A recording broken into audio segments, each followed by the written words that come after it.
रात के सूत गमी घर में उठ गनी दोपहर में आ लागल मैदान तो बोतल लेके चल गनी नहर में। तो लोग के स्वागत बा हमारा आज के गांव के बवासीर ब्लॉक में।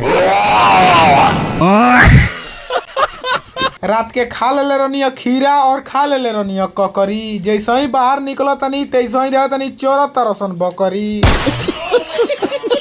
तबे से चलत चलत चले लगनी मेड़ी पर लात धरे से बच गई गधा के लेड़ी पर। नहीं आकाश नहीं विकास राज हटे हमार नाम। घर से तो गामछा लिया भूलिए गई काशी की जरूरत चाम और उगल बा घाम।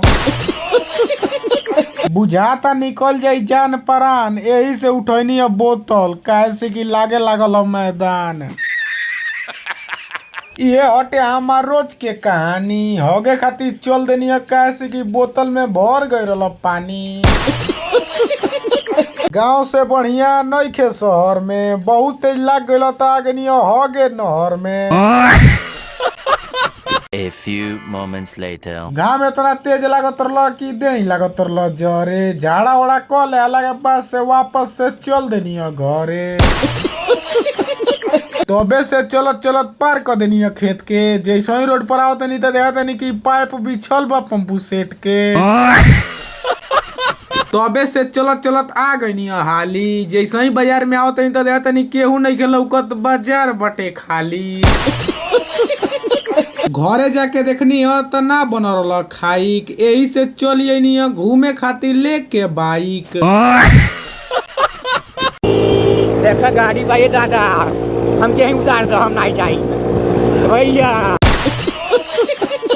मोटरसाइकिल चलत कम कूदत रहा ज्यादा कुछ देर आगे पहुंचनी है तो लौक गइल सन गाधा। बिहारी के खूने में होला। पीछे बैठल हो मोटरसाइकिल चलाओ संगम भाई। कुछ ही देर आगे पहुंचनी है तो लौक गइल छठी माई।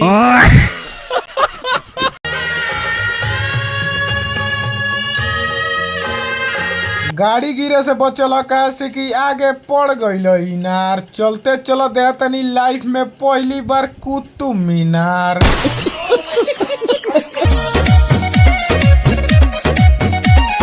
बहुत देर से घूमत नहीं जा अब जाए लगनी है जा अपन घर के दिशा में। हम पीछे बैठ के आराम से वीडियो बनाओ तरनी मोटरसाइकिल के शीशा में। वाह क्या सीन है। तू वीडियो क्या बनाओ तेरे भाई तू वीडियो क्यों बना रहा है। बहुत भइल घुमाई तेल हो गइल खत्म याद आइल नानी तब पिए लगनी अब पानी।